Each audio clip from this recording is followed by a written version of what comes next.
Right. So it is so good to see you, and I'm so happy to see you, and I miss you so much, but it's good to see your beautiful face, and it It's really good to is. see you too. I know, I know.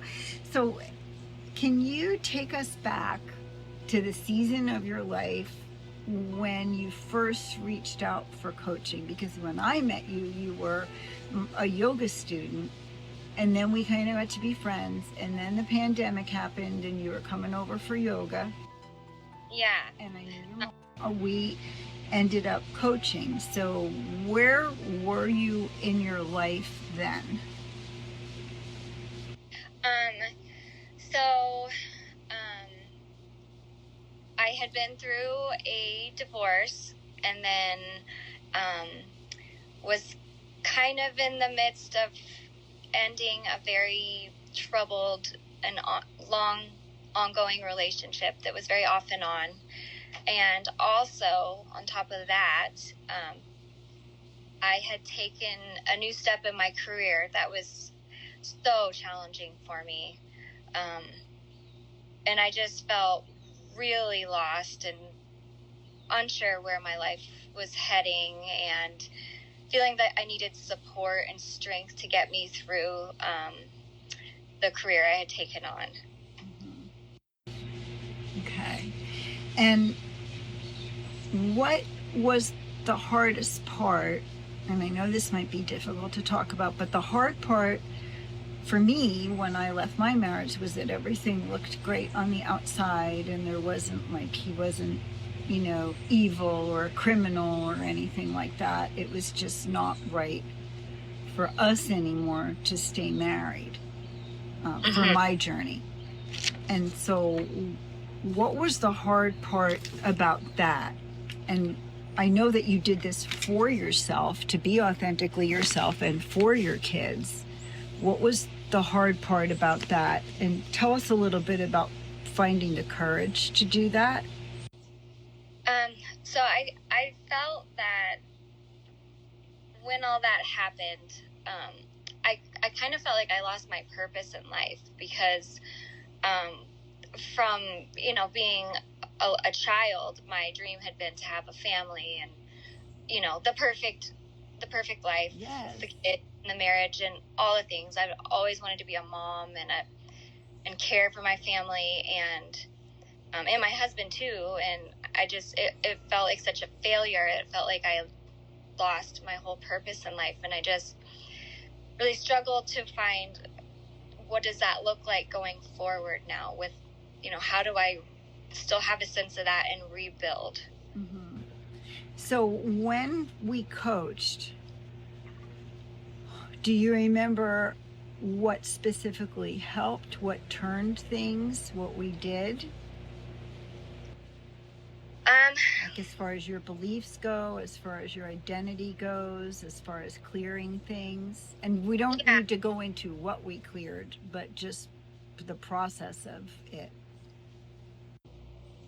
I mean, I definitely like revisiting some of the things that I was holding on to from being, an adolescent or a child. Experiences I had been through that I felt like kind of knocked me down as a person, and we reframed those in coaching and totally changed my beliefs about all of those things. And I one time we worked on I think in order to move forward, I know that I needed to be okay with change, and change was something that was always hard for me. I had a huge resistance to change, and that one was really powerful. Mm-hmm. That was really powerful. And I think what amazes me most about you is that when we met, we went really, really deep. It was a lot. And then it was like, whew, that's a lot. Okay. And you worked with that. You integrated it. You figured out your ways to integrate it into your own life. And your transformation was really exponential transformation. So powerful, so deep. And every time you changed, it lasted. So and I still rely on those the things we worked on. You know, like we did a visual of like you telling me that, you know, change can be fun. Like, you know, imagine your feet moving forward. Imagine you picking up those legs and making those big steps and being like, I can do this. You know, this is fun. I can do change. And I still think that all the time. So it just makes my heart smile. It totally does. So what, and that is incredible about you. That's a testimony to what you'll do, because it's not easy. I mean, no, not at all. No. And what did you come to have a stronger relationship with as you got in more alignment with yourself and less reactive to what it was going to look like for other people? If you made these changes, you could feel in you, and you're such a gifted teacher and such a devoted mom, you could feel in you something else coming that needed a stronger connection to give you strength. So what gave you the courage to make those changes and let go of the things that just weren't feeding your soul? Because if you don't feed yours, what you dish out for your kids isn't healthy. It's like if you don't put good ingredients in the soup and you feed them the soup, even though the soup might look really good, it's not going to be healthy. So we as women and as men, as parents, we have to be healthy in ourselves. Right. You know, so what gave you the courage? Honestly, I felt like I had the right things in my life at the time, the right people in my life. You were in my life, you and my church, and I think I realized that you know, it's often said, like, you can't change other people. You can't change other things. What you can change is yourself. What you can affect is yourself. So when all these things around me, you know, are happening and not going how I would like them to, and a lot of negativity, I just, you know, decided to work on myself instead. I remember that. You know, you happen to be in my life and always giving me support and wisdom, and which I thought, hey, let's take that to the next level and do the coaching. Like, let's invest in myself instead of this toxic relationship anymore. Mm-hmm. And not my marriage toxic relationship, but the second relationship I got into. So the second relationship, tell us a little bit more, if you're only if you're comfortable, about that and where that came from, where that ended up, and how hard that was, because there are people out there listening that are in similar relationships. Yeah. So after my marriage fell apart, and how I said before, I just I wasn't sure what my purpose was. I wasn't sure where everything was headed, and there was someone that had been in my life kind of as an acquaintance, so it felt very easy, and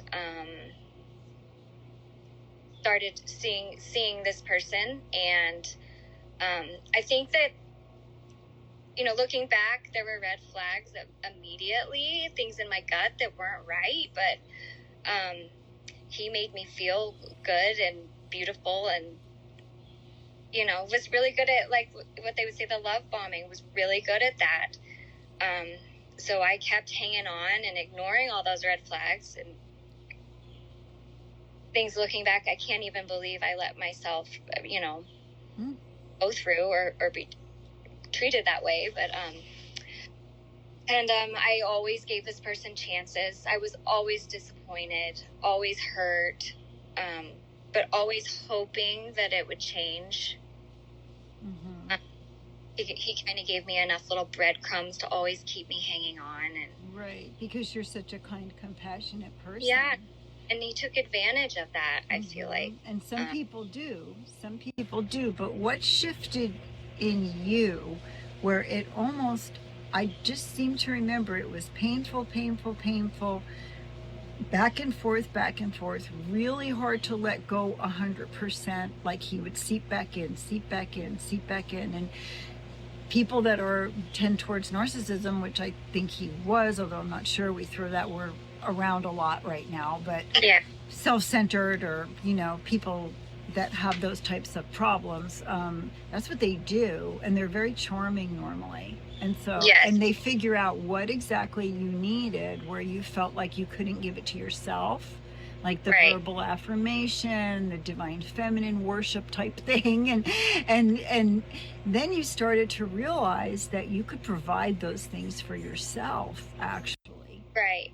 Exactly. I just think, like, again, that I had the right people in my life at the time, the right support, And just thinking, like, like, I can do this myself. Like, I can't, there's so much drama involved with this man, and I just reached my breaking point, and I had, all of you around me to be like, I don't need him. Like, I can do this myself. mm-hmm. Like I said, I can't change him, but I can change me, and I can make myself better so that I can find the right person. And when I do, that I'm 100% like ready and the best version of myself that I can be. Mm-hmm. Yes.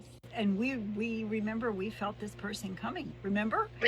Right. We felt him coming because I think it was Valentine. It was some holiday, and I said, you know what? You really need to celebrate yourself, because I have a feeling this is the last one you're going to be single for. And you're like, you know what? I think you're right. You did do something else, and I'll let you explain it. I mean, in the morning, my habit is to get up every morning, and I try to get it right with the universe, get it right with God. Right. I go inside and connect. And I remember, even though you had to get up at and you're a mother of two, and you were a single mother of two, at 4:30 in the Right. morning to do a hard commute. So she's in Colorado, people, and the commute was not easy at the time for her. No. Those mountain roads are not like just going down a road here in South Carolina. And you still made the time to connect with yourself and do devotional. Right. Is this true? Every morning? Am I quoting this correctly? Every single morning. Yes. Yep, absolutely. Yes. Yeah, and it's still a part of my day. Yes. And Yep. Yep. Yep. That's my time. I'm not a morning person, but that's my sacrifice to God and to myself, and to set me right for the day. And I have a challenging job. I work with very young children, children that are impacted too, and it helps me align with my purpose and what I found my purpose to be after all the work that I put in and through the journey. Yes. And you're so gifted at that. I was nervous because sometimes it can take a while to find the right circumstances, and I know that there was a lot of negativity in some of the previous jobs, and I was really just praying that you would, align yourself with that energy and believe that it's possible that you're going to have a job that works for you and honors your gifts, because you are very gifted with children and with young children. God bless you. I think you're probably going to be named a saint. I mean, I taught preschool for a couple years, and I loved it, but I couldn't do it repeatedly. I ended up going with older kids, and it is a true gift. Right. To work with those littles, and it's their most formative stage until they're 7. So really important that you stayed in the profession, but not if it was killing you, and not if your environment was toxic. And that's part of this whole journey. Is when I was married, I stayed at home for 9 years with my children, and as part of the divorce, I kind of had to start putting myself back out there in the workforce, and I was not a teacher. And I made a complete career change at 36 years old. I remember. And, so I had to go back to school for a while, and really push myself. If I hadn't gone through this whole journey, I might not have ended up being a teacher and finding my purpose and being here to help others. So, looking back, I have that clarity now. Of where, thank goodness you did finding a new purpose. Yes, and I can remember because we talked and I said, well, I was home with my kids, and if I worked at night waiting tables, so I waited for Stan to get home. And I didn't start till I was 35. And I can remember telling you, like, a lot of people don't start until later doing what they're going to do for that period, the next chunk in their lives. And think about all the people's lives that you've touched by doing this, and you're getting them at such a young age.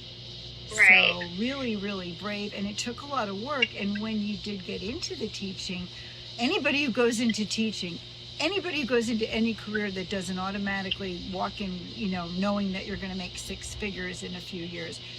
What did you hear about that from people? Did you hear encouragement or did you hear discouragement?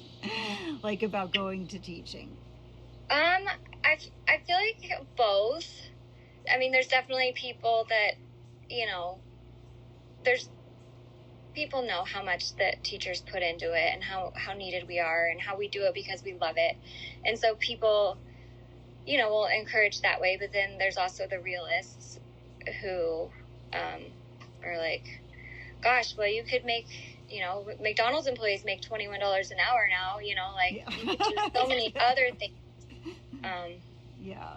But I just think aligning with that purpose, like, I just really, really love being a light for those children and those families. And, yeah. And I mean, that's more important to me, I guess, than money at this point in my life. Well, and you've got both. You're fine. Right. So you've got both. I mean, you're living in a nice house, you travel, you go places, your kids are doing well. It all ended up being just fine.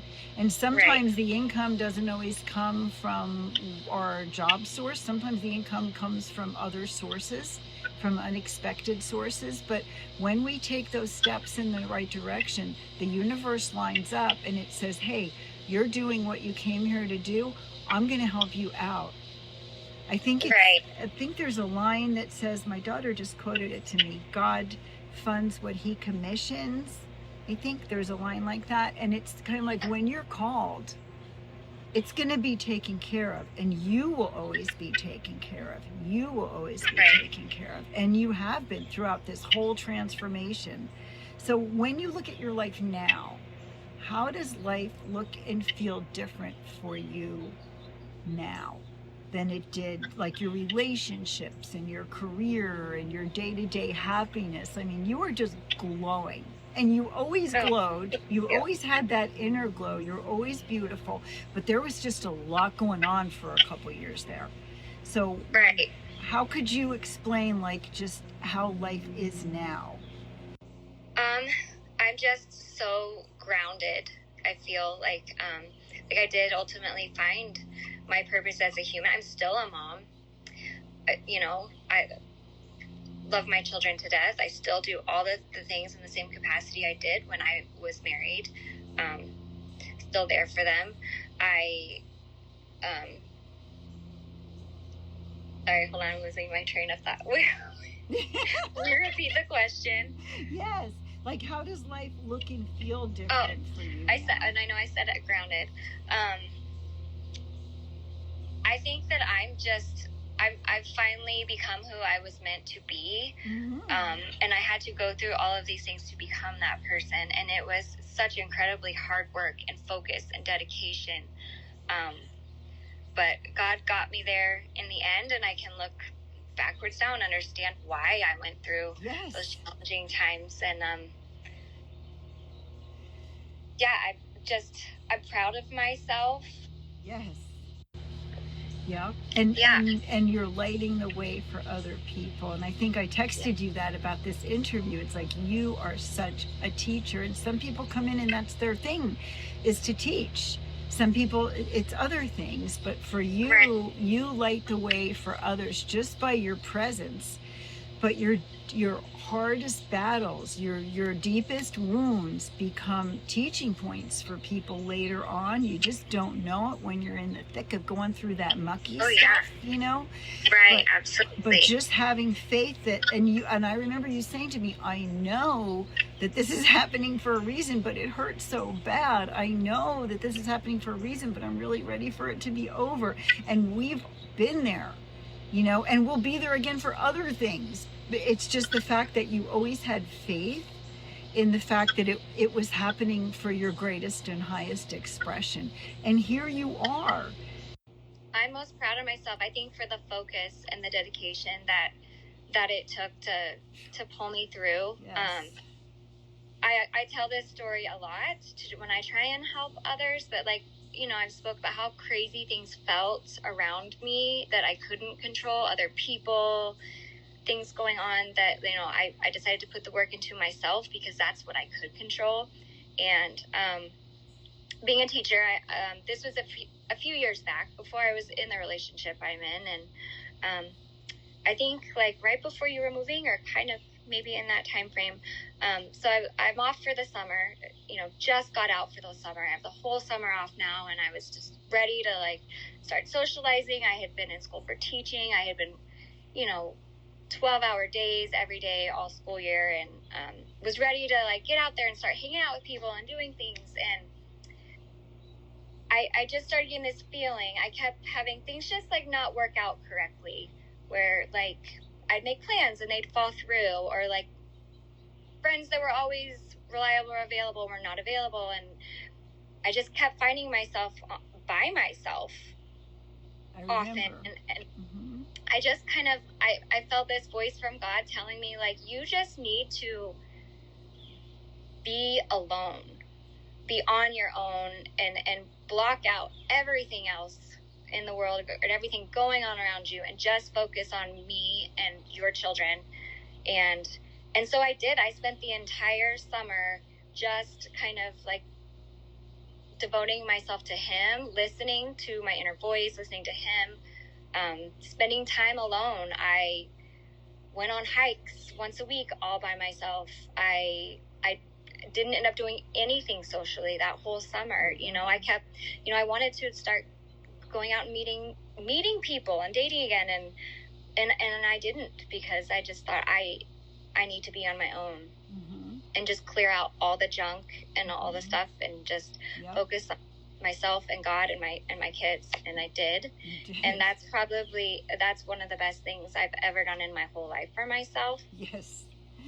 And I came out of that so connected spiritually and grounded, like I was saying, and so confident in myself, knowing myself better than I'd ever known myself before. And then one day, boom, everything, just kind of fell into place. Right, because you were the person. You became the right person. And then you attracted the right person, because you attract what you are, not what you want. Right, exactly. When you give it all up and just let it come to you, instead of, you going out and trying. Right. The pull, not the push. Right, absolutely. Pull, not the push. But that was hard, spending a whole summer, blocking everything out and being alone, mm-hmm. was hard. But the patience and the effort, the hard work that I put in really paid off, and that's what's made the biggest difference. It is the biggest difference. And I'm so proud that my kids got to see me go through all this. Yes. Because I was always a good mom before, but I had it easy. I didn't have to work hard, and I didn't know myself and like I do now, and they've got to watch me through this journey, and I'm so happy that they've got to, and I hope that it helps them as they grow older. I am sure it will. So for someone who's listening, who feels stuck out there, like in a relationship or a job or a life circumstance where they just feel like they're not all themselves, and they're not all in, and they feel stuck, what would you want them to know? I guess I would say that you're never stuck. Just take that first step forward, connect with someone that can help move you forward.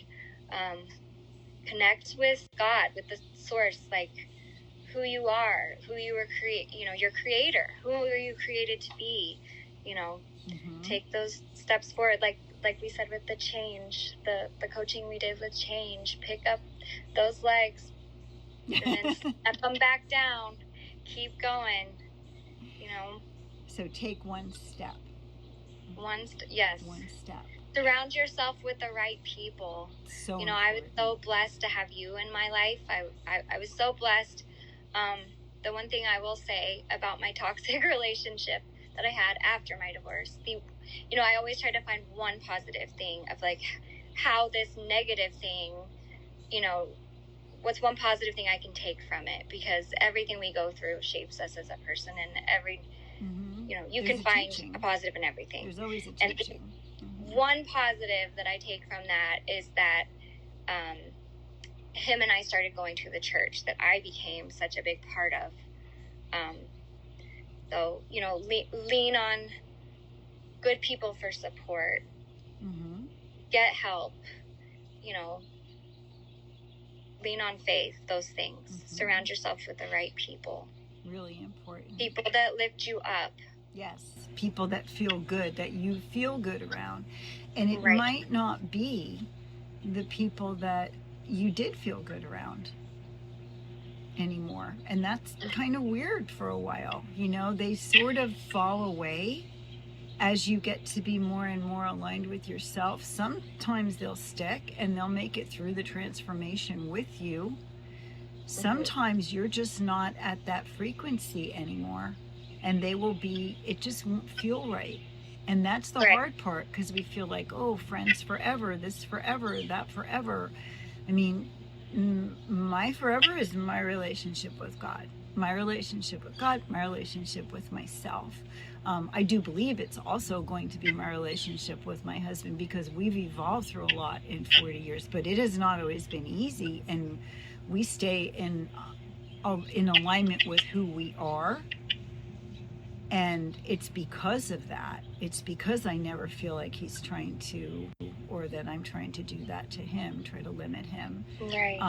And we respect that. And so I think finding the situations where you were like, something felt good here in the church. Something felt good here when I coached. This person feels good. These people don't feel good. So you withdrew giving your energy to people who used to feel good. So logically, you could have talked yourself into still going out, because it would have made sense for you to do that in your mind. But you listened to your heart and you listened to your gut. And that's where you're going to find the answers, that the head is only good for certain things, mostly to keep us alive and then to recall facts and stuff. It just wants to keep us safe. Our answers lie in the heart. Your answers lie inside, but not in the head. And that's what you did. If you could sum up your transformation in one word or phrase, what would it be? We had values at one of the schools that I worked at. And there's one value that, I don't know, just always sticks with me. And I would say perseverance. Okay. It's not always going to be easy. You just have to keep going and believing that you're meant for better, that you're going to get through this. There is so much good out there, but you have to keep trying. You have to keep showing up. Even when you get slammed down, you have to keep showing up. We only get one chance on this planet to affect others. Show up. So you can be there for someone else, so you can affect others, and it's a ripple effect. So beautifully said. And this is just what I love about you. I'm hoping that people listen to this, and I know that they will, and they'll get the feel for what a gift you are to this world, not just to your family and not just to your students and not just to me, which also you are, but I mean, just to the world, just what your presence does for lighting up the world. So thank you so much for taking time. And I know it's homecoming weekend of all weekends, and you're still giving up your time for other people. And I really, really appreciate that.